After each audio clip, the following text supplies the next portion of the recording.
जो अपने musical instruments होते हैं, जैसे गिटार मान लो, बांसुरी मान लो, तो गिटार में रस्सी को वाइब्रेट करवाया जाता है। उन वायर्स में स्टैंडिंग वेव बनती है। तो जो स्टैंडिंग वेव्स या मान लो उससे जो ट्यून निकल रही है, उनको हम टेक्निकल क्या नाम देते हैं वो हम पढ़ रहे हैं। ऐसी बांसुरी से भी अलग अलग तरह की आवाज निकलती है, उनके टेक्निकल नाम क्या होते हैं वो चीज हम डिस्कस कर रहे हैं। ये चीज समझ पाए। अब दो तरह की चीजें हमें पढ़नी होती हैं। एक हम पढ़ते हैं ऐसी रस्सी जो दोनों एंड पे फिक्स हो। कौन सी रस्सी? जो दोनों एंड पे फिक्स है। या खुला पाइप। खुला पाइप जो दोनों साइड से खुला हो। अब इन दोनों के सारे फॉर्मूले सेम होते हैं, तो उस वजह से मैंने इनको एक साथ डिस्कस किया। बाकी बुक्स वगैरह में देखोगे तो वो अलग अलग मिलेंगे, लेकिन फॉर्मूले सेम है तो अलग अलग पढ़ने का मतलब नहीं है। उस वजह से मैंने एक साथ पढ़ा है। अब इसमें तुम्हें याद क्या रखना होता है वो समझो। बच्चों मुझे बताओ, सबसे पहली जो पॉसिबिलिटी होती है वो ये वाली होती है। बच्चों बताओ इसका क्या नाम होता है? बोलो बच्चों, इसको नाम क्या देते हैं? Fundamental mode. क्या नाम देते हो? Fundamental mode. और इसी का नाम होता है फर्स्ट हार्मोनिक। और इसमें तुम याद क्या रखो वो समझो। तुम केवल ये याद रखो कि भाई फंडामेंटल होता है V/2N। अब उसके बाद एक लाइन से लिखते चले जाओ। 1V/2L, 2V/2L, 3V/2L, 4V/2L, 5V/2L। बस ऐसे एक लाइन से लिखते चले जाओ। इसका नाम क्या है? फंडामेंटल या first harmonic, second harmonic, third harmonic, fourth harmonic, fifth harmonic, ऐसे। तुमसे बोला 10वां हार्मोनिक बताओ तो 10V/2L। 12वां हार्मोनिक बताओ 12V/4L। एन हार्मोनिक बताओ NV/4L। तो याद रखो फंडामेंटल V/2L। समझ गए? अब फंडामेंटल के बाद जो आता है उसका नाम होता है फर्स्ट ओवरटोन, फिर सेकंड ओवरटोन, थर्ड ओवरटोन। ऐसी बच्चों मान लो अगर मैं पूछता हूं एट्थ ओवरटोन बताओ, क्या होना चाहिए? 9V/2L। क्योंकि फोर्थ वाला थर्ड है, थर्ड वाला सेकंड ओवरटोन है, सेकंड वाला फर्स्ट है। तो अगर मुझे एट्थ ओवरटोन चाहिए तो वो कौन सा होगा? नाइन्थ वाला। तो एट्थ ओवरटोन कौन सा होगा? 9V/2L। तो ये नाम याद रखना जरूरी है। ये चीज समझे? यहां तक कोई तकलीफ? अब एक चीज और देखो। बताओ इन दोनों का सब्ट्रैक्शन क्या आएगा? बोलो बच्चों। इन दोनों का, इन दोनों का, इन दोनों का। तो कोई भी दो कंसेक्यूटिव को तुम घटाते हो, सब्ट्रैक्ट करते हो, क्या मिलेगा? V/2L। अब इसका यूज कहां पे होगा? वो तुमसे कहेंगे दो कंसेक्यूटिव फ्रीक्वेंसी 350 और 420 है। बताओ फंडामेंटल क्या है? तो कोई भी दो कंसेक्यूटिव का डिफरेंस फंडामेंटल होता है। तो बताओ इनका डिफरेंस कितना है? बोलो बच्चों क्या डिफरेंस है? तो फंडामेंटल क्या हुआ? 70। तुमसे कहा कि भाई कंसेक्यूटिव फ्रीक्वेंसी 400, 450, 500, 550 ऐसे हैं। अब बताओ फंडामेंटल क्या होगा? बोलो इनका डिफरेंस, इनका, इनका। तो फंडामेंटल कौन सी हो गई? 50। अब तुमसे पूछा कि भाई ये कौन सा हार्मोनिक है, तो बताओ ये 50 का कितना गुना है? 50 का कितने टाइम्स है? 9 टाइम्स। तो ये नाइन्थ हार्मोनिक। ये कौन सा हार्मोनिक है? 11वां। समझ गए?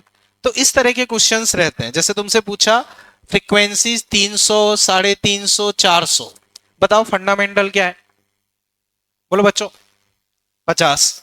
ये कौन सा हार्मोनिक है? कौन सा हार्मोनिक है ये? सिक्स्थ। कौन सा हार्मोनिक है? सिक्स्थ। ये कौन सा ओवरटोन है? Sixth harmonic, seventh. समझ पाए बच्चों? अभी कोई तकलीफ? अब इसमें देखो बच्चों, इन सब का रेशो ले लो। रेशो बताओ क्या मिलेगा? रेशो, इन सब का रेशो लो, बताओ क्या आएगा? बोलो बच्चों। V/2L, 2V/2L, 3V/2L, इन सब का रेशो लोगे क्या आएगा? 1 2 3 4 5। इसमें कहां दिक्कत लग रही है? V/2L तो कट गए। बताओ रेशो क्या आया? 1 2 3 4 5, यही तो आया। तो यहां से ये साबित हो रहा है कि पहला, दूसरा, तीसरा, चौथा, पांचवा सारे हार्मोनिक्स प्रेजेंट है। इसका क्या मतलब होता है वो इसके अगले टॉपिक में समझ में आएगा। तो अब जो मैंने तुम्हें लिखवाया है उसमें एक लाइन ऐड कर लो।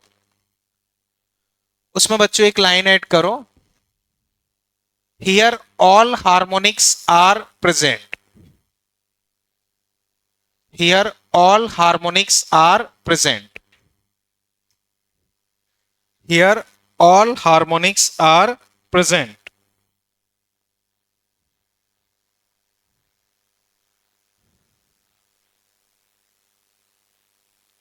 Here all harmonics are present. इस लाइन का क्या मतलब है वो थोड़ा सा हम आगे जब पढ़ेंगे तब चीजें अपने आप क्लियर हो जाएंगी। यहां तक चीजें क्लियर है? Here all harmonics are present. ठीक। अब इसके बाद बच्चों हेडिंग लिखो सोनोमीटर। सोनोमीटर। यहां तक क्लियर है बच्चों? अब नेक्स्ट लिख लो सोनोमीटर।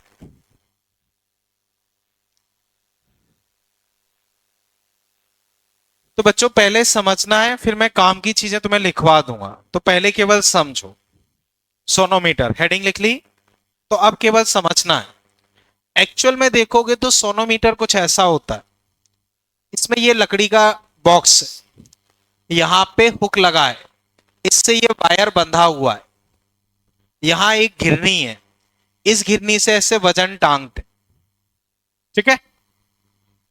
तो एक्चुअल सोनोमीटर ऐसा होता है, ये वायर गया है, ये हुक लगे हैं, इस पे वजन टांगते हैं। ये चीज क्लियर है? यहां बच्चों कुछ तुम्हें ऐसे उठा हुआ सा दिख रहा होगा, इसे बोलते हैं ब्रिजेस। क्या बोलते हैं? बोलो बच्चों। ब्रिजेस।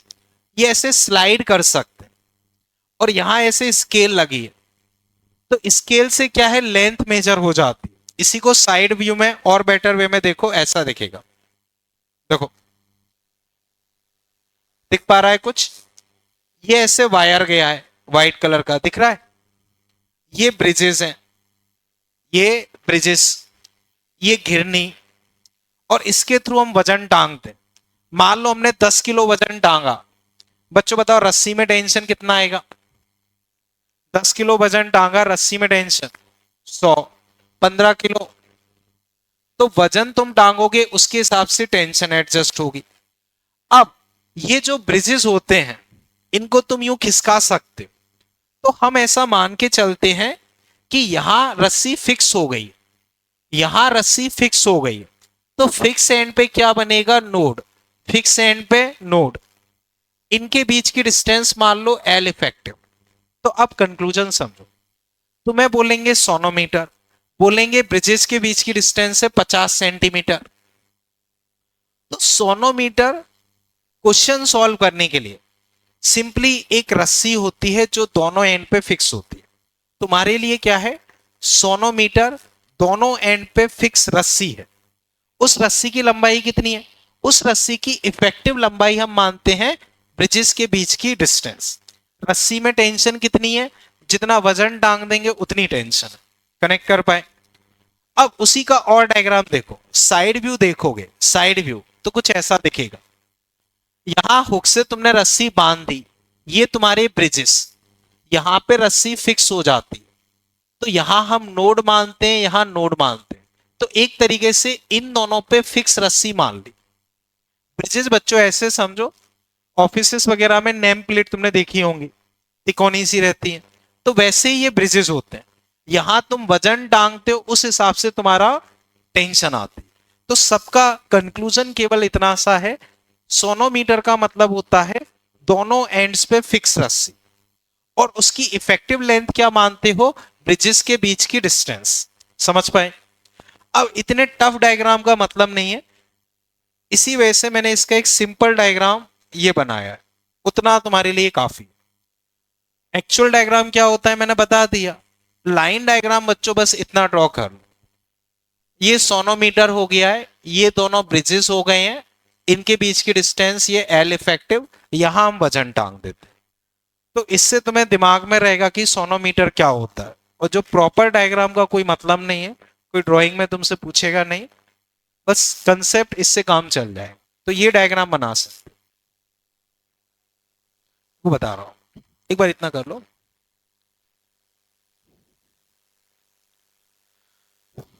अब जैसे इनका भी एक क्वेश्चन था कि सोनोमीटर किस काम में यूज होता है। तो सोनोमीटर वगैरह बच्चों का तुम देखोगे तो जो स्कूल की लैब्स वगैरह होती हैं उनमें ये अवेलेबल होता है। इसका यूज क्या होता है? इसका यूज होता है फ्रीक्वेंसी जनरेट करने में या ऑसिलेशन वगैरह ऑब्जर्व करने में। जैसे मान लो कल मैंने तुम्हें हाथ से ऐसे ऑसिलेट करके बताया था, ध्यान है? तो उससे वेव बन रही थी। सोनोमीटर में वेव कैसे बनती है वो चीज समझो। ऐसे रस्सी फिक्स कर देंगे, जो मैंने ट्यूनिंग फॉर्क कल तुम्हें बताया था वो इसके पास लाके रखते हैं, पास लाके रखते हैं तो ये रस्सी ऑसिलेट करती। तो अगर प्रॉपर फ्रीक्वेंसी होगी, प्रॉपर फ्रीक्वेंसी होगी तो प्रॉपर ऐसे लूप्स बन जाए, एक लूप बन जाएगा या दो लूप बन जाएंगे। उसके थ्रू हम कई सारी चीजें कैलकुलेट कर सकते हैं। इसकी स्पीड कैलकुलेट कर सकते हैं, वेव की स्पीड, वेवलेंथ कैलकुलेट कर सकते हैं, फ्रीक्वेंसी कैलकुलेट कर सकते हैं। तो इन सारी चीजों के कैलकुलेशन में हम इसे यूज करते हैं।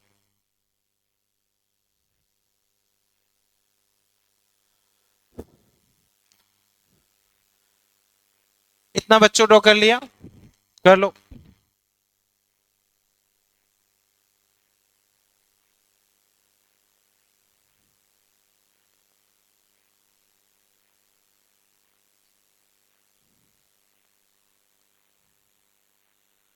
ठीक है, अब बच्चों इसमें एक लाइन लिख लो, इसे हटा दो बच्चों। अब एक लाइन बच्चों इसमें लिख लो, it is effectively behave as string,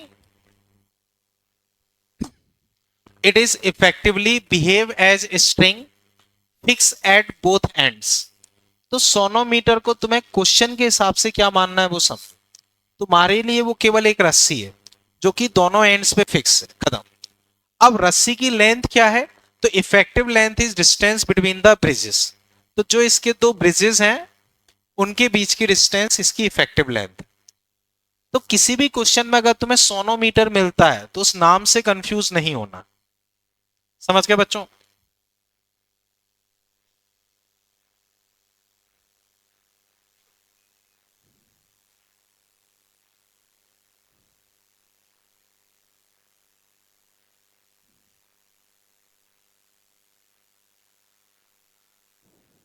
ठीक है, कर लिया? अब इसके अलावा बच्चों कुछ वर्ड्स तुम्हें सुनने को मिलेंगे, उन वर्ड्स का क्या मतलब होता है वो मैं लिखवाने वाला हूं। ठीक है, इधर अब समझो, अभी मैं लिखवा दूंगा बट समझो। तुम्हें वर्ड मिलेगा यूनिजन, यूनिजन। तो तुम्हें बोला जाएगा tuning fork and string is in unison. मतलब क्या होता है बच्चों समझो। जैसे देखो, मान लो बच्चों जैसे यही ट्यूनिंग फॉर्क है, इस पे लिखा है 288। क्या लिखा है? 288। तो इसका मतलब ये होता है अगर इसे हिट करेंगे तो ये पक्का 288 फ्रीक्वेंसी की ही साउंड जनरेट करेगा। इसमें एक खास बात होती है, तुम इसे हिट करोगे तो ये 288 फ्रीक्वेंसी की ही साउंड जनरेट करेगा, किसी और फ्रीक्वेंसी की नहीं करेगा। अब इसको मान लो इसके पास में ले आए तो ये रस्सी भी 288 से ही ऑसिलेट करेगी। समझ पाए? तो अब कंक्लूजन समझो। तुमसे लैंग्वेज में बोलेंगे tuning fork and string is in unison. Gaurang उठ जाओ तुम वहां से, उधर बैठ जाओ। Tuning fork and string is in unison, ये वर्ड तुमसे बोला, उसका मतलब क्या है कि इसकी और उसकी फ्रीक्वेंसी सेम। केवल इतना सा मतलब होता। यूनिजन का क्या मतलब है कि इसकी और उसकी फ्रीक्वेंसी सेम। जैसे ये 288 का है, इसके साथ रस्सी को ऑसिलेट करा रहे हैं, तो बताओ रस्सी की फ्रीक्वेंसी 288। समझ गए? ठीक है। ऐसे बच्चों चलो पहले यही वाला लिखवा देता हूं, ये कर लिया ना?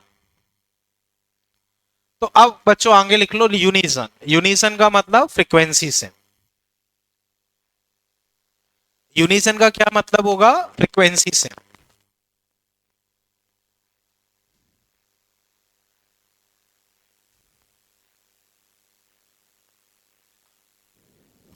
ठीक है।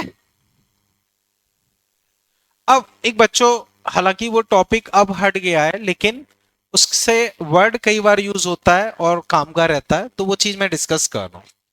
एक बार समझना। जैसे मान लो पार्क में तुम एक बच्चे को साथ में लेके गए, उसको तुमने झूला झुलाया, तुमने उसको धक्का दिया, झूला गया ऐसे ऐसे, बच्चों झूलता रहेगा कि रुक जाएगा? रुक जाएगा। तो अब वो झूला ऐसे झूल रहा है, लेकिन थोड़े टाइम में रुक जाएगा। अब मान लो एक बार इसे सिंपल पेंडुलम मान लेते हैं, हालांकि प्रिसाइजली नहीं होता है, बट मान लेते हैं। तो इसका टाइम पीरियड हुआ 2 पाई√L/g। एक बार मान लेता हूं ये 1 मीटर है, तो याद करो 1 मीटर के पेंडुलम का टाइम पीरियड क्या आता था? बोलो बच्चों। 2 सेकेंड। तो इसका टाइम पीरियड 2 सेकेंड है। समझ गए? तुमने धक्का दिया, 1 सेकेंड जाना, 1 सेकेंड आना, हो गया, कोई बात नहीं। अगर तुम एक बार धक्का देके बैठ जाओ, बच्चा झूलता रहेगा कि रुक जाएगा? रुक जाएगा। तुम चाहते हो कि बराबर झूले, तो तुम्हें क्या करना पड़ेगा? जैसे एग्जैक्टली 12 बजे तुमने धक्का दिया, टाइम पीरियड 2 सेकेंड है, तुम्हारे पास वापस बच्चा कब आएगा? 2 सेकेंड बाद। तो तुम 12 बज के 2 सेकेंड पे धक्का फिर दे दो, काम चल जाएगा। 2 पे नहीं दे रहे हो, 4 पे दे दो, तो भी काम चल जाएगा। 6 पे दे दो, तो भी काम चल जाएगा। लेकिन तुमने क्या किया? 12 बज के 1 सेकेंड पे धक्का दिया। बताओ 12 बज के 1 सेकेंड पे बच्चा कहां होगा? किस तरफ होगा? 12 बजे तुमने दिया वो उधर, तुम हवा में धक्का दोगे, बच्चे को कोई फायदा होगा? नहीं। तुमने कहा चलो अगली बार ट्राई करते हैं, 12 बज के 5 सेकेंड पे दिया, कोई फायदा होगा? तो यहां तुम बोलोगे कि तुम्हारी फ्रीक्वेंसी और उसकी फ्रीक्वेंसी मैच नहीं कर रही। वो उधर है तब तुम धक्का मार रहे हो, कोई मतलब नहीं है। तो अगर तुम चाहते हो कि प्रॉपर एनर्जी ट्रांसफर हो, प्रॉपर एनर्जी ट्रांसफर हो, तो तुम्हारी फ्रीक्वेंसी और उसकी फ्रीक्वेंसी मैच होनी चाहिए। मैच नहीं हो रही है तो एटलीस्ट इंटीजर मल्टीपल हो, कि मान लो तुम 2 पे नहीं दे रहे हो तो 4 पे दे दो, 4 पे नहीं दे रहे हो तो 6 पे दे दो, तुम 5 पे, 5.5 पे, 3.5 पे धक्का दे रहे हो, वो कोई काम का नहीं। तो जब तुम्हारी और उसकी फ्रीक्वेंसी मैच होती है, तो प्रॉपर एनर्जी ट्रांसफर होती है, मैक्सिमम एनर्जी ट्रांसफर होती है, और इस चीज को हम बोलते हैं रेजोनेंस। क्या बोलते हैं? रेजोनेंस। तो रेजोनेंस कब होगा? जब तुम्हारी फ्रीक्वेंसी और उसकी फ्रीक्वेंसी मैच करे, या एटलीस्ट इंटीजर मल्टीपल हो। समझ पाए बच्चों? तो अब नेक्स्ट पॉइंट लिख लो, रेजोनेंस। आइदर फ्रीक्वेंसी सेम और integer multiple of fundamental frequency. या तो फ्रीक्वेंसी सेम हो या integer multiple of fundamental frequency हो। आप लोगों के केस में मान के चलो लगभग 99% केस में सेम वाला ही केस मिलेगा। 99% केस में मान के चलो सेम वाला ही केस रहेगा, तो तुम सेम ही मान लो तो भी कोई बुराई नहीं है। तुम्हारे जितने भी अधिकतर क्वेश्चंस रहते हैं उनमें फ्रीक्वेंसी सेम ही रहती है।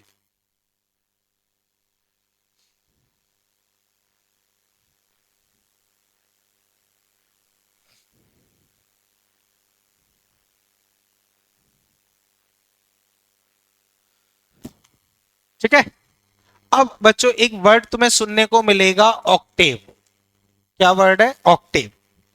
ऑक्टेव का क्या मतलब होता है वो ऐसे समझो, जैसे फ्रीक्वेंसी 50 है, 50, तो आपसे बोला 1 ऑक्टेव हायर, 1 ऑक्टेव हायर, तो इसका मतलब होता है 50 × 2, डबल फ्रीक्वेंसी।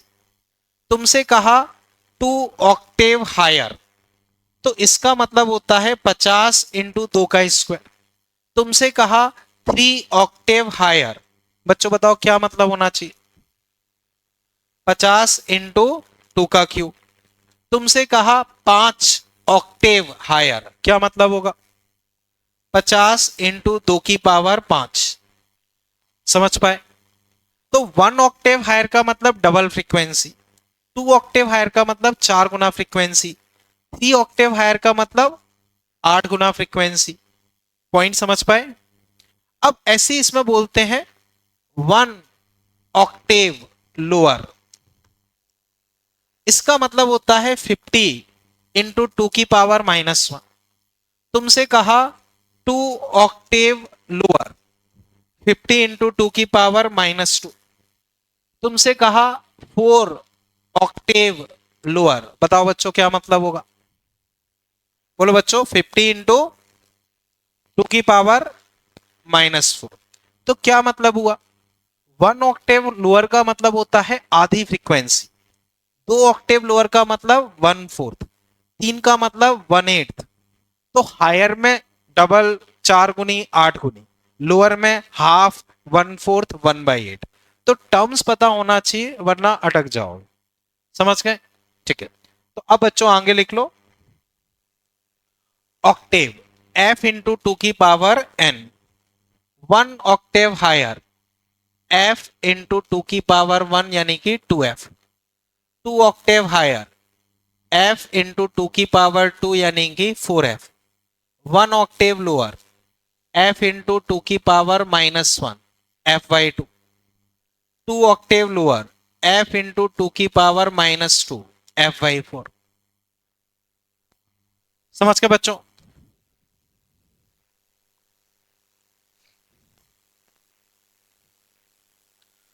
अब बच्चों ये जिसका कंप्लीट हो जाए तो मैं कुछ क्वेश्चंस बता रहा हूं, उसे तुम अटेम्प्ट करो।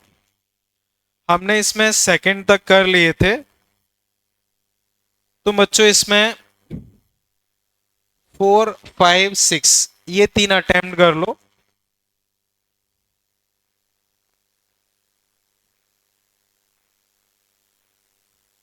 या चलो 4, 5, 6 ही कर लो।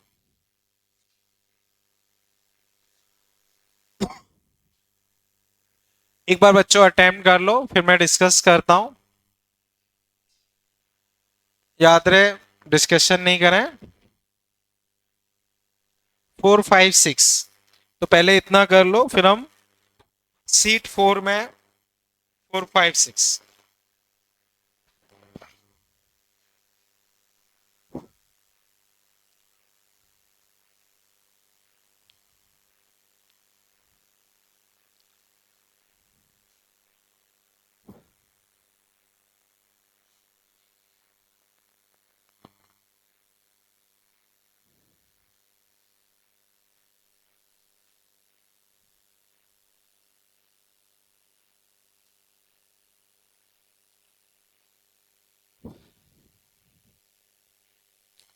जैसे फोर्थ, डेंसिटी ऑफ वायर ये है 0.5 मीटर डिस्टेंस से, एक्सटेंशन डेवलप ये है। फंडामेंटल फ्रीक्वेंसी तुम्हें बतानी, फंडामेंटल फ्रीक्वेंसी तुम्हें बतानी। बच्चों ये सबने कर लिया ना? करो बच्चों।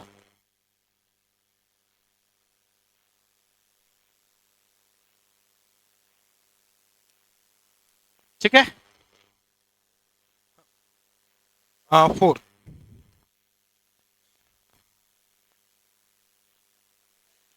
जैसे वायर की डेंसिटी बच्चों तुम्हें ये दी है, इतनी डिस्टेंस है, एक्सटेंशन उसमें ये है, यंग मॉडुलस ये है, फंडामेंटल फ्रीक्वेंसी तुम्हें बतानी।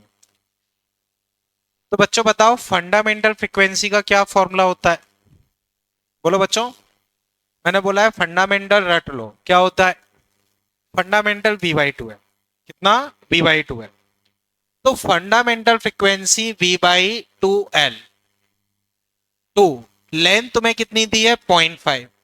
अब तुम्हें स्पीड के बारे में सोचना, सोचो स्पीड। स्पीड हम कैसे निकाल सकते हैं उसके बारे में दिमाग दौड़ाओ।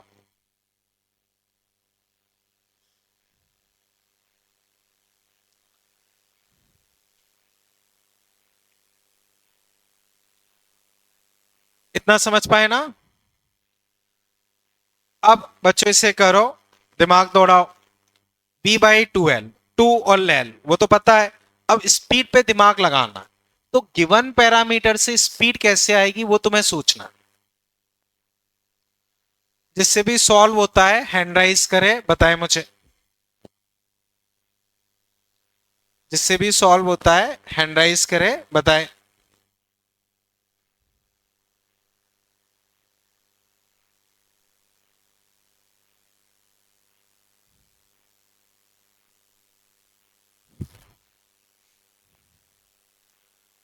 बोलो बच्चों।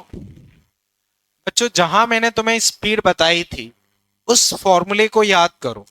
उसमें ध्यान से देखना, एक फॉर्मूला मैंने तुम्हें ये लिखवाया होगा, stress upon density, root t by mu. Mu होता है एरिया इंटू डेंसिटी, मैंने लिखवाया था। फिर टी बाई ए वो हो गया स्ट्रेस, तो स्ट्रेस बाई डेंसिटी। तो जहां मैंने तुम्हें स्पीड लिखवाई है चेक करना, मैंने तुम्हें ये लिखवाया है।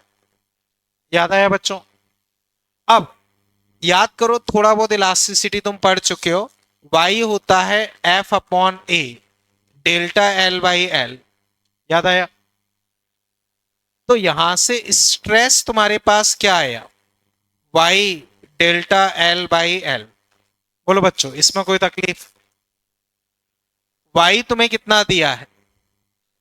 8 × 10⁻10। डेल्टा एल कितना है? 3.2 10⁻⁻4। और लेंथ कितनी है? 0.5। इतना बच्चों समझे? तो एक काम ये कर सकते हो बच्चों, देखो स्पीड में लिख रहा हूं, तो स्पीड बच्चों में लिख रहा हूं, देखो ये मेरे पास स्ट्रेस आई, इसमें रख रहा हूं। डेंसिटी की जगह बच्चों क्या लिखोगे? 8 × 10⁻3। अब स्ट्रेस की जगह ये कितना है? 8 × 10⁻10। इलोंगेशन 3.2 10⁻⁻4। लेंथ 0.5। बोलो बच्चों कोई तकलीफ? अब 0.5 पॉइंट पॉइंट पॉइंट उड़ गया, 8 कट गया।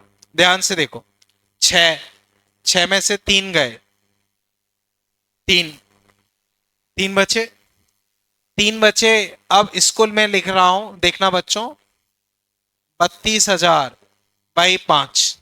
एक ही बात है। इसी को बच्चों में लिख सकता हूं 6400। 6400 का अंडर रूट 80, तो 80/1। बताओ फ्रीक्वेंसी क्या आ गई? वो बताता हूं, देखो स्ट्रेस बाई डेंसिटी। डेंसिटी हमें सीधी सीधी दे रखी है, रख दी। y equal to f upon a delta l by l, ये इलास्टिसिटी में पढ़ते हैं। एफ बाई ए ये आया, तो y ये रहा, डेल्टा एल ये रहा, ये रहा। ये अपने हिसाब से सॉल्व कर लेना, वो कोई बड़ी बात नहीं है। आंसर कितना आएगा? 80। 80, तो स्पीड 80 आ गई, बस आंसर। अब बच्चों बताओ इस क्वेश्चन में कोई तकलीफ? अब नेक्स्ट करो फिर तुम। A string of length 1 metre, mass ये, टेंशन ये, 2 सक्सेसिव हार्मोनिक्स ये है। टेंशन की वैल्यू बतानी, इसमें कहीं तकलीफ हो पीछो? ठीक है।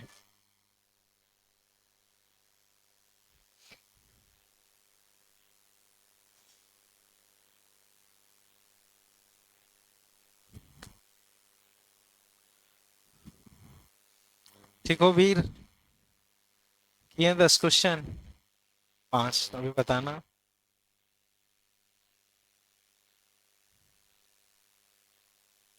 इधर बच्चों 4th नंबर क्वेश्चन, इसमें किसी को तकलीफ अभी? हटा दूं इसे।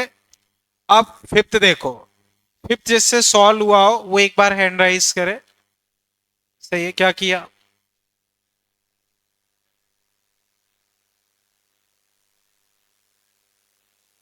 म्यू कैसे निकाला? ठीक है, सही है बच्चों, हटा दूं इसे अब। अब नेक्स्ट देखो, नेक्स्ट बच्चों में डिस्कस कर रहा हूं, ये क्वेश्चन है बच्चों। सक्सेसिव हार्मोनिक्स ये है, अभी अभी मैंने सिखाया। दो सक्सेसिव के बीच का डिफरेंस क्या होगा बताओ? दोनों का डिफरेंस कितना है? बोलो बच्चों, कितना डिफरेंस है? 250। और डिफरेंस को हम क्या बोलते हैं? फंडामेंटल। तो फंडामेंटल हो गया 250, फंडामेंटल होता है V/2L 250। अब बी, बी बच्चों √T, और म्यू होता है मास पर यूनिट लेंथ, तो 1 मीटर का मास ही म्यू होता है, तो ये म्यू हो गया। 1 2 लेंथ कितनी है 1, कितना आ गया 250, बस स्क्वायर कर दो, तो T इक्वल टू 4 × 2 × 10⁻⁵ 250, 8। बच्चों चेक करोगे ये कितना आ जाता है, कोई मिस्टेक तो नहीं है ना बच्चों, कोई मिस्टेक तो नहीं है यहां तक। इसको सॉल्व करोगे 25 × 8, 25×2 = 50, 8×5 = 40, 8×2 = 16, 16 और 4 = 20।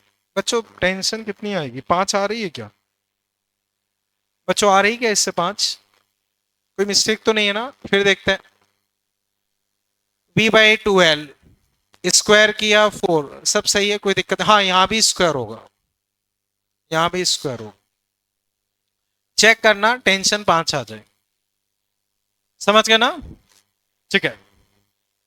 अब बच्चों नेक्स्ट देखो, 6th नंबर,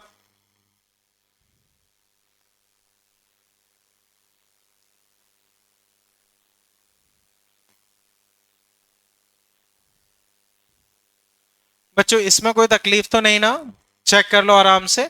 750 1000 डिफरेंस 250 हुआ, तो 250 ही फंडामेंटल हो गया।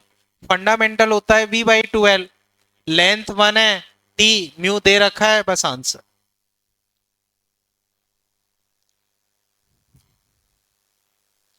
अब 6th नंबर देखो,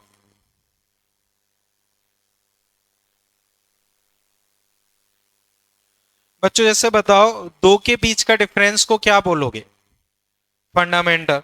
तो यहां फंडामेंटल कितना आएगा 50, 400 और 450 मतलब 50, लेंथ दे रखी है, टेंशन दे रखी है, म्यू निकालना है। बिल्कुल ऐसा ही क्वेश्चन है, कर पाओगे बच्चों, ठीक है। तो बच्चों इसे ऐसे होमवर्क रख लो, तो अब तुम सीधा इसमें 9th 10th कर लो, बाकी हम फिर वो कल डिस्कस कर लेंगे। 9th 10th कर लो बच्चों, ठीक है ना। तो बच्चों बीच के और जो क्वेश्चन बच रहे हैं वो हम कल डिस्कस कर लेंगे, अभी 9th 10th कर लो।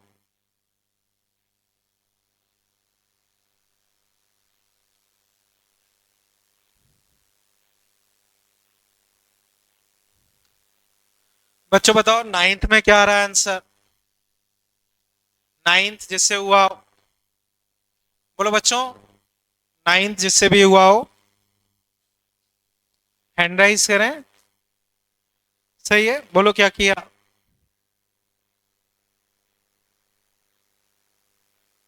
सही है, बस वही करना है। बच्चों देखो बहुत आसान सा क्वेश्चन है, कहां गया, ये है शायद, ये है बच्चों देखो,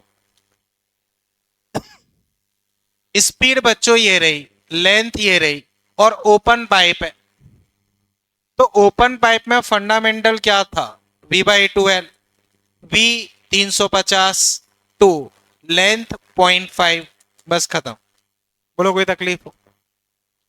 फंडामेंटल में फॉर्मूला क्या था V/2L, स्पीड 350, लेंथ 0.5, बस खत्म, आंसर 350। अब 10th नंबर करो, इसमें कोई तकलीफ, 10th सही है।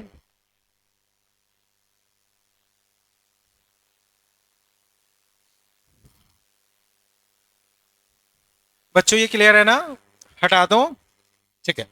अब नेक्स्ट देखो, ये रहा ओपन पाइप, लेंथ ये रही, रेजोनेट टू ए फ्रीक्वेंसी ये, स्पीड ये रही, अब मोड ऑफ वाइब्रेशन बताना। तो बच्चों सबसे पहले तुम फंडामेंटल निकाल लो, बताओ फंडामेंटल का फॉर्मूला V/2L, V कितना है 330, 2 लेंथ कितनी है 0.33, डिवाइड करो कितना आएगा, इसको बच्चों इससे डिवाइड करोगे कितना आएगा ये 1000/2 मतलब 500। ठीक है, अब बच्चों ध्यान से समझो, फंडामेंटल फ्रीक्वेंसी आई 500, कितनी आई 500। अब क्वेश्चन की लैंग्वेज समझो, देखो an open pipe of length resonate to a frequency ये, द मोड ऑफ वाइब्रेशन बताना। तो उसकी फ्रीक्वेंसी 1000 है, उसकी फ्रीक्वेंसी कितनी है 1000, जबकि फंडामेंटल 500 है। 1000 इसकी है, फंडामेंटल 500 है, तो बताओ उसकी फ्रीक्वेंसी फंडामेंटल का कितने टाइम से, फंडामेंटल का कितने टाइम से, 2 टाइम। 2 टाइम का मतलब सेकेंड हार्मोनिक, तो हार्मोनिक कौन सा माना जाएगा, सेकेंड। मान लो इसकी फ्रीक्वेंसी कुछ 2500 होती, बच्चों बताओ आंसर क्या आता, उसकी फ्रीक्वेंसी 2500 होती तो आंसर क्या होता, फिफ्थ हार्मोनिक। मान लो 2000 होती तो फोर्थ हार्मोनिक। समझ पाए, फंडामेंटल 500 है, ये इतनी आ रही है, खत्म। कनेक्ट कर पाए बच्चों, चले आगे। ठीक है, अब वापस समझो, अभी जो हमने सीखा वो था दोनों एंड पे फिक्स रस्सी या खुला पाइप। अब जो हम नेक्स्ट सीखेंगे वो है एक जगह रस्सी बंधी होगी, एक जगह खुली होगी, एक जगह बंधी एक जगह खुली, या बंद पाइप। बंद पाइप जैसे मैंने बच्चों कल तुम्हें दिखाया था, एक जगह खुला एक जगह बंद, उसे हम बोलते हैं बंद पाइप। समझ गए, तो अब नेक्स्ट हेडिंग बच्चों तुम लिख लो, different mode of vibration for closed organ pipe और for string free at one end. Different mode of vibration for closed organ pipe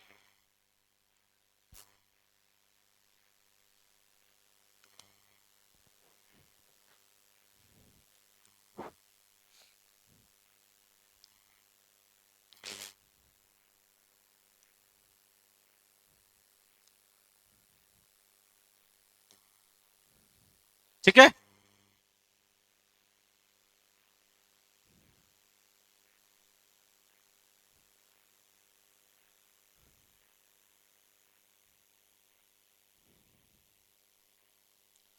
अब बच्चों देखो हटा दो इसे, लिख लो। तो बच्चों मतलब ये है, एक एंड पे ये रस्सी फिक्स हो गई, एक एंड पे ये रस्सी फिक्स हो गई और एक जगह खुली है। अब खुली ऐसे नहीं छोड़ सकते, तो उसका एक सिस्टम ये होता है, एक छल्ला लगा के ऐसे रॉड में लगा देते हैं, तो ये point up and down move कर सकता है, तो इसको हम बोलते हैं फ्री एंड, उसको हम बोलते हैं फिक्स एंड। ये चीज क्लियर है बच्चों। अब ये पाइप देखो, यहां बंद है यहां खुला है, तो इसको बोलते हैं बंद पाइप, बंद पाइप या क्लोज पाइप। ये चीज क्लियर है। अब स्पीड का बच्चों फॉर्मूला मैं अलग से नहीं लिखवा रहा हूं, बस रिकॉल करवा रहा हूं। बताओ रस्सी में स्पीड का फॉर्मूला क्या होता है, बोलो बच्चों, आवाज नहीं आई, √T/μ। रस्सी में वही √T/μ, जो मैंने पहले लिखवाया है वही है, तो लिखवा नहीं रहा हूं। यहां हवा है, हवा में स्पीड का फॉर्मूला √Γ/T/m, वही है, तो वो मैं नहीं लिखवा रहा हूं, हम पहले लिख चुके। अब डिफरेंट मोड ऑफ वाइब्रेशन हमें देखना, सबसे पहला वाला आता है उसको क्या नाम देते हैं, फंडामेंटल मोड। उसी का दूसरा नाम क्या होता है, फर्स्ट हार्मोनिक। समझ गए, यहां तक कोई तकलीफ, चले आगे। ठीक है, अब समझो, हटा दो ना बच्चों इसे, हटा दो ना। ठीक है, अब बच्चों लिख लो फंडामेंटल मोड या फर्स्ट हार्मोनिक। तो फंडामेंटल मोड या फर्स्ट हार्मोनिक, तो बच्चों खास बात क्या होती है, फिक्स एंड पे हमेशा नोड ही बनेगा, क्योंकि वो मूव नहीं कर सकता, और फ्री एंड पे हमेशा एंटी नोड बनेगा। ये लेंथ L। अब पाइप को पकड़ते हैं, ये फिक्स एंड है, डिस्प्लेसमेंट के लिए ड्रॉ कर रहा हूं, डिस्प्लेसमेंट, तो यहां पे बनेगा नोड, यहां पे एंटी नोड। ये अगर प्रेशर के लिए ड्रॉ करूंगा प्रेशर,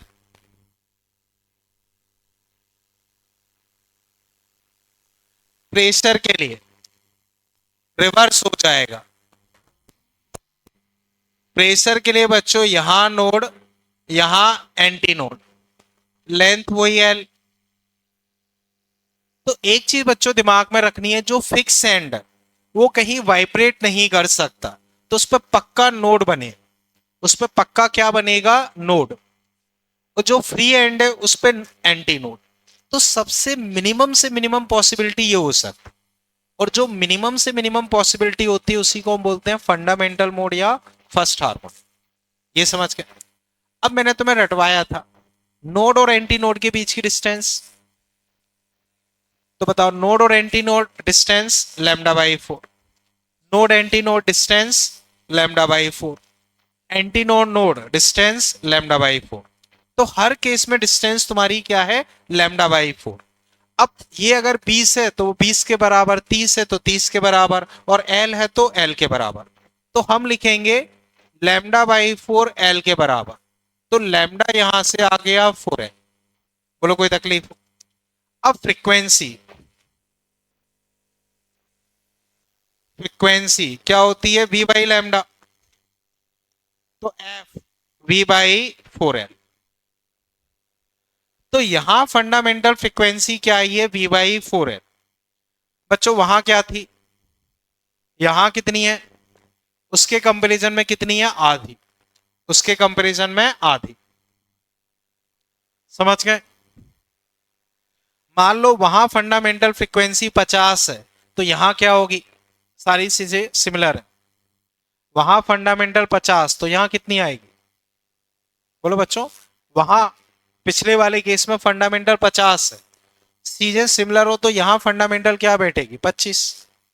समझ गए। इतना कर लो।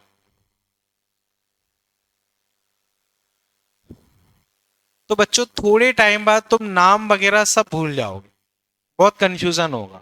तो उसके लिए या तो ड्रॉ करना आना चाहिए, या बाद में मैं थोड़ा सा और बताऊंगा उस तरह से याद रख लो, क्योंकि मेनली नाम में बहुत कंफ्यूजन होगा।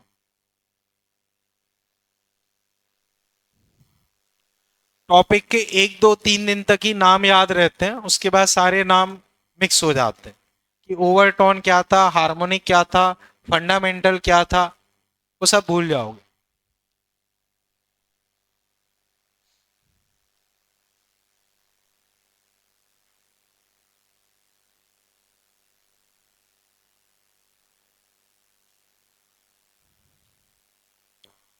कर लिया बच्चों इतना, कर लो फटाफट। अब बच्चों फंडामेंटल के जस्ट बाद जो आता है, जैसे फंडामेंटल, उसके बाद वाले का नाम क्या था, फर्स्ट ओवरटोन। क्या नाम था, फर्स्ट ओवरटोन। तो ये हमने फंडामेंटल पढ़ लिया। अब हम फर्स्ट ओवरटोन पढ़ने वाले हैं। ये कर लिया ना बच्चों।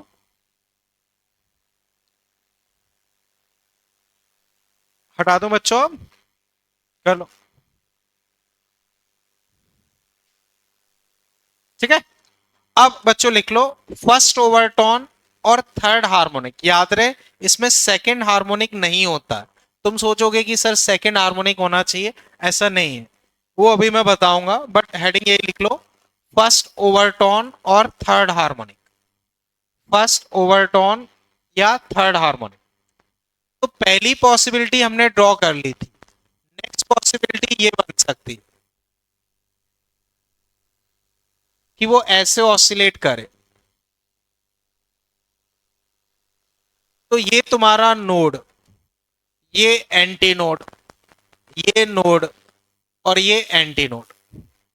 मिनिमम से मिनिमम यही पॉसिबिलिटी नेक्स्ट हो सकती, क्योंकि यहां एंटी नोड ही बनाना है, वहां नोड ही बनाना। अब एयर के लिए अगर मैं देखता हूं, पाइप के लिए, तो डिस्प्लेसमेंट के लिए बच्चों मैं ड्रॉ कर रहा हूं, प्रेशर के लिए अब तुम खुद बना लोगे, कुछ खास नहीं है। इसमें बनाओगे तो कुछ ऐसा डायग्राम बनेगा, ये नोड, ये एंटी नोड, ये नोड, और ये एंटी नोड। ये लेंथ एल, ये लेंथ एल। ठीक है। बच्चों देखो यहां दोनों डायग्राम एक जैसे ही बन रहे हैं, पहले भी एक ही जैसे थे, मतलब डिस्प्लेसमेंट वाले। खैर अब समझो बच्चों, बताओ नोड और एंटी नोड के बीच की डिस्टेंस लैम्डा बाई 4, तो ये डिस्टेंस लैम्डा बाई 4।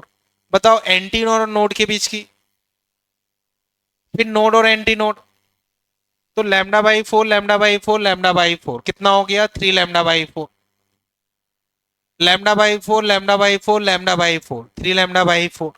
तो अब अगर लिखोगे तो 3 लैम्डा बाई 4 एल, तो लैम्डा कितना आया 4 L by 3, 4 L by 3।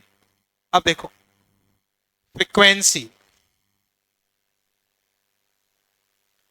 F equal to V by lambda, तो वी, अब लैम्डा का डिवाइड करोगे तो 3 ऊपर आ गया, ये नीचे, ये फ्रीक्वेंसी आ गई।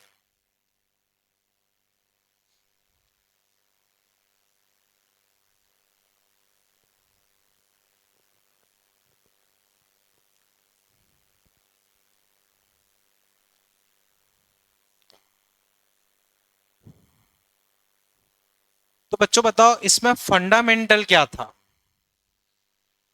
और ये क्या है, ये फंडामेंटल का कितने टाइम्स है, तो ये फंडामेंटल का 3 टाइम्स है, उस वजह से इसका नाम थर्ड हार्मोनिक है। फंडामेंटल का जितने टाइम्स होता है उतना हार्मोनिक माना जाता है, ये फंडामेंटल का 3 गुना आया, उस वजह से इसका नाम थर्ड हार्मोनिक है। अब इसमें बीच में सेकंड हार्मोनिक मिला ही नहीं, सेकंड हार्मोनिक इसमें गायब हो गया, तो इसमें सेकंड हार्मोनिक है ही नहीं है। इसी वजह से जो इस तरह का इक्विपमेंट होगा उससे तुम सब तरह की साउंड नहीं निकाल पाओगे या अच्छी साउंड नहीं निकाल पाओगे। अच्छी साउंड वो होती है जिसमें सारी तरह के ट्यून्स अवेलेबल हो। इसमें क्या दिक्कत है, पहला आ गया तीसरा आ गया दूसरा गायब हो गया, तो उतनी अच्छी साउंड इससे नहीं निकलेगी। इतना बच्चों नोट कर लिया बच्चों, कर लो।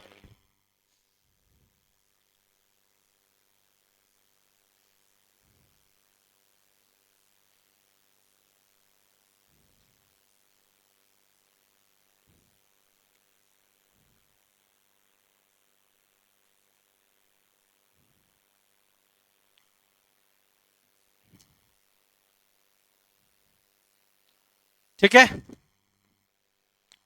अब बच्चों बताओ फंडामेंटल, उसके बाद फर्स्ट ओवरटोन, नेक्स्ट का क्या नाम होगा, फंडामेंटल फर्स्ट ओवरटोन, अब क्या नाम होना चाहिए, सेकंड ओवरटोन। अब फंडामेंटल थर्ड हार्मोनिक, लॉजिक लगाओ अब कौन सा आना चाहिए, fifth harmonic.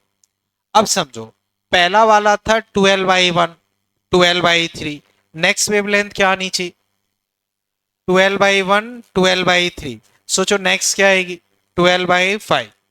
Frequency 1b/4l 3b/4l, next क्या आनी चाहिए 5b/4l। समझे बच्चों, इतना कर लिया। अब देखो सेकेंड ओवरटोन और फिफ्थ हार्मोनिक, तो नेक्स्ट पॉसिबिलिटी बच्चों,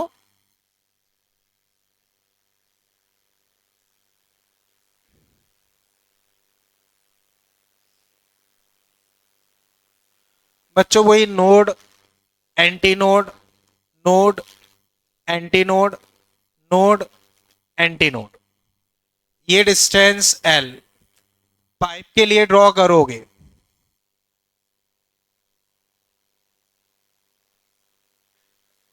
तो node anti node, node anti node, node anti node. अब बच्चों वही कहानी, नोड एंटी नोड λ/4 λ/4 λ/4 λ/4 λ/4 1 2 3 4 5, तो 5 λ/4 एल, लैम्डा यहां से आ गया 4l/5। अब फ्रीक्वेंसी लिखोगे, फ्रीक्वेंसी वही v बाई लैम्डा, तो फ्रीक्वेंसी बच्चों 5v/4l, 5v/4l। तो तुम देखो अब सिमेट्री 12/1 12/3 12/5, अब बताओ नेक्स्ट क्या आएगा 12/7 12/9। Frequency 1v/4l, 3v/4l, 5v/4l, next क्या आनी चाहिए? 7v/4l, 9v/4l, ऐसे चलेगा। कर लो बच्चों।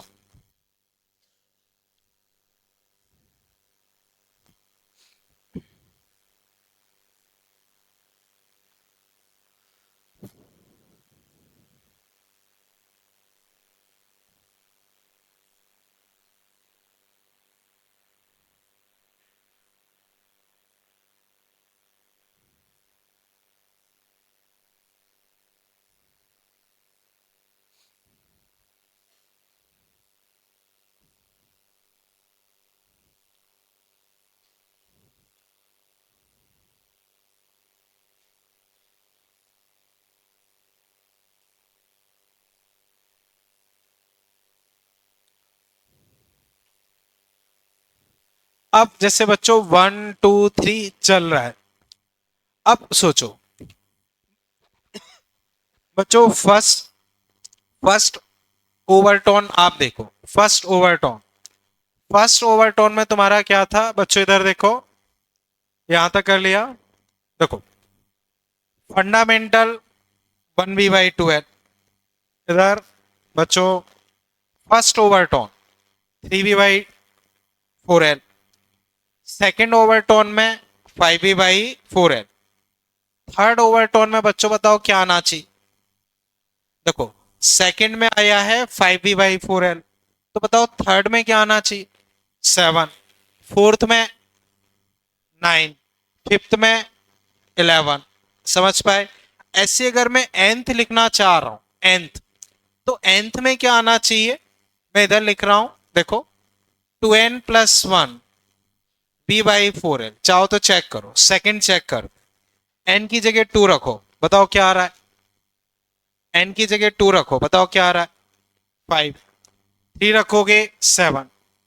तो अब बच्चों में जनरलाइज कर रहा हूं, ये लिख लिया, लिख लो फटाफट।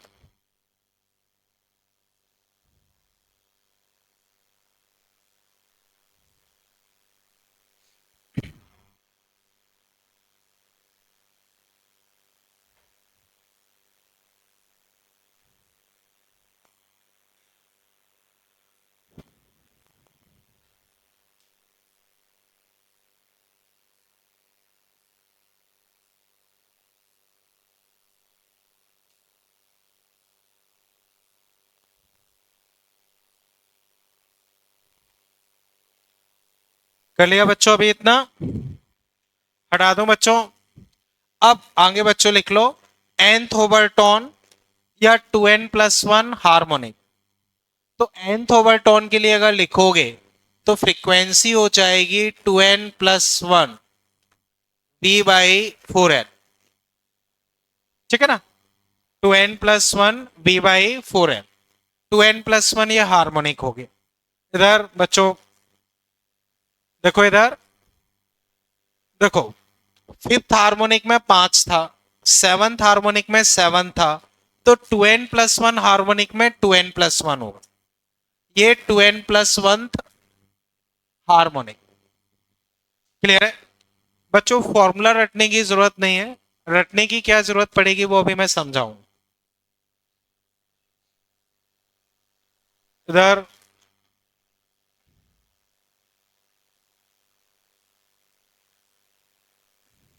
बच्चों ये मैंने डायरेक्ट लिख दिया रिलेट करके।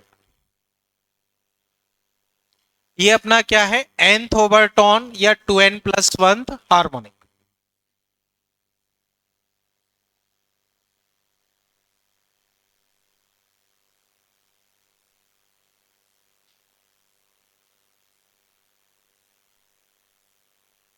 ठीक है बच्चों, हटा दूं अब इसे। अब बच्चों एक लाइन इसमें ऐड कर लो, जैसे मैंने वहां बताया था, here only odd harmonics are present. वहां मैंने तुम्हें लाइन लिखवाई थी, वहां बच्चों मैंने तुम्हें लाइन लिखवाई थी कि सारे हार्मोनिक्स प्रेजेंट।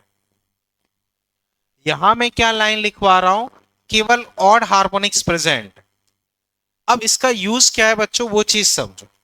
सारी चीज का मैं कंक्लूजन कर रहा हूं, उससे तुम समझो। बच्चों अब इधर आ जाओ, इधर तुम दोनों, तुम उस साइड शिफ्ट हो जाओ, बिल्कुल तुम इस साइड खिसक जाओ। अब बच्चों मुझे बताओ, वहां पे फंडामेंटल फ्रीक्वेंसी क्या थी? बोलो बच्चों, वहां पे फंडामेंटल फ्रीक्वेंसी क्या थी पिछले वाले केस में? B/12। यहां क्या है? B/4 है। तो जो बच्चों मैंने याद रखा है वो बता रहा हूं, तुम भी वैसे ही याद रख सकते हो, बहुत कुछ रटने की जरूरत नहीं है। समझो, फंडामेंटल याद रख लो, B/4L, B/12, B/4L। उसके अलावा एक लाइन याद रखनी, वहां सारे हार्मोनिक्स प्रेजेंट है, यहां केवल ऑड हार्मोनिक प्रेजेंट है। अब लाइन से लिखते चलो, वहां के लिए सारे हैं तो 1B/2L, 2B/2L, 3B/2L, 4B/2L, 5B/2L, ऐसे लिखते चले जाओ। यहां केवल ऑड है तो 1, 3B/4L, 5B/4L, 7B/4L, ऐसे चलेंगे। ये चीज समझ गए? अब नाम याद रखो। नाम कैसे याद रखोगे? स्टार्टिंग होगी फंडामेंटल से। स्टार्टिंग कहां से होगी? फंडामेंटल से। फंडामेंटल के बाद first overtone, second overtone, third overtone, ये रहेगा। तो बच्चों बताओ इसका क्या नाम है? फंडामेंटल। इन दोनों का क्या नाम है? फंडामेंटल। इन दोनों का क्या नाम है? First overtone. इन दोनों का क्या नाम है? Second overtone. इन दोनों का नाम थर्ड। इन दोनों का फोर्थ। तो ये फंडामेंटल फर्स्ट सेकंड थर्ड चलता रहे। इस तरह से याद रखना है।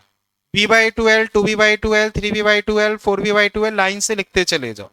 यहां B/4L ऑड हार्मोनिक्स है तो 3B/4L, 4B मतलब 5B/4L लिख लो। अब फंडामेंटल से स्टार्ट करके first overtone, second overtone, third overtone, ये समझ गए? हार्मोनिक के लिए क्या याद रखना है वो समझो। फंडामेंटल का जितने टाइम्स होगा, फंडामेंटल का जितने टाइम्स होगा उतना हार्मोनिक माना जाएगा। जैसे ये देखो, ये फंडामेंटल का कितने टाइम्स है? बोलो बच्चों, फंडामेंटल का कितने टाइम्स है? आवाज नहीं आई बच्चों, बोलो। 5। तो कौन सा हार्मोनिक मानोगे? 5। ये फंडामेंटल का कितने टाइम्स है? 7, तो 7th। ये फंडामेंटल का कितने टाइम्स है? 2, तो सेकेंड हार्मोनिक। तो ओवरटोन के लिए क्या करना है? फंडामेंटल 1, 2, 3 लिखते चले जाओ, हो गया। हार्मोनिक के लिए केवल एक लाइन याद रखनी, फंडामेंटल का जितने टाइम्स होगा उतना ही हार्मोनिक माना जाए। जैसे ये वाला है, बताओ फंडामेंटल का कितने टाइम्स है? 5, तो फिफ्थ हार्मोनिक। नाम कैसे दिमाग में रखना है समझ गए? अब फिर समझो, देखो फंडामेंटल है V/2L, ये 5B/2L। इधर आके तुम्हारी आवाज आ रही है, बंद कर लो। अब बच्चों क्वेश्चंस कैसे बनते हैं उसे ध्यान से समझो। तुमसे कहा किसी पाइप से फ्रीक्वेंसीज ये हैं 300, 350, 400, 450। अब तुमसे पूछा कि ये किस तरह का पाइप है, बंद पाइप है या खुला पाइप? तो तुम क्या करो, इसका रेशो लो। बच्चों बताओ रेशो क्या आएगा? 6, 7, 8, 9। अब सोच के बताओ ये कैसा पाइप होना चाहिए, खुला या बंद? बोलो बच्चों। देखो इसमें इवन हार्मोनिक्स हैं क्या? देखो रेशो 6, 7, 8, 9 प्रॉपर ऑर्डर में आ रहा। तो प्रॉपर ऑर्डर में अगर रेशो आ रहा है इसका मतलब ये ओपन पाइप। तो अगर तुमसे पूछते हैं ये किस तरह का पाइप है तो क्या माना जाएगा? Open pipe. समझ गए? अब बच्चों इसी में पूछा फंडामेंटल फ्रीक्वेंसी बताओ क्या होगी? बोलो बच्चों। देखो ये 6 आया, इसका मतलब सिक्स हार्मोनिक 300 है। सिक्स हार्मोनिक 300 है तो फर्स्ट हार्मोनिक क्या होगा? 50। समझ गए बच्चों? इसमें कोई तकलीफ? एक बार बच्चों में एक और एग्जांपल देता हूं, समझो। मान लो मैंने ऐसे लिया 400, 500, 600, 700। अब मैंने बोला किसी पाइप या रस्सी से फ्रीक्वेंसीज ये है, इधर ये किस तरह का पाइप या रस्सी है बच्चों, रेशो लो। क्या आ रहा है,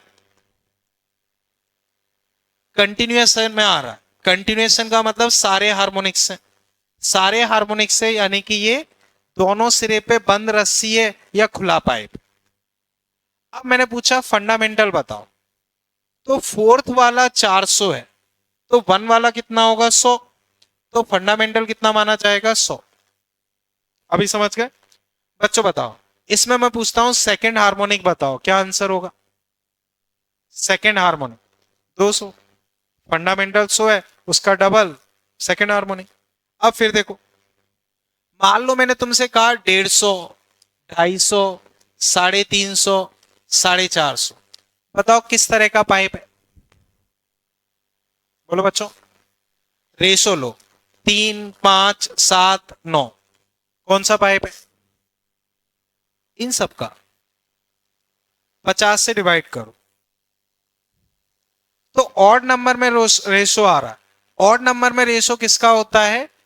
क्लोज पाइप का। तो ये कैसा पाइप होगा? क्लोज। अब मैं पूछता हूं फंडामेंटल बताओ, तो तीसरा वाला 150 है, तो पहला वाला कितना होगा? 50, या यहां से करो, पांचवा वाला 250 है, तो पहला वाला 50, खत्म। समझ पाए बच्चों? अभी कोई तकलीफ? अब जो मैंने तुम्हें डीपीपी दिया है उसे देखो, उसमें बच्चों 11, 12, 13 इसे अटेम्प्ट करो। आंसर बोलना नहीं है बच्चों, खुद से अटेम्प्ट करें। हाँ, सीट 4 में 11, 12, 13, बाकी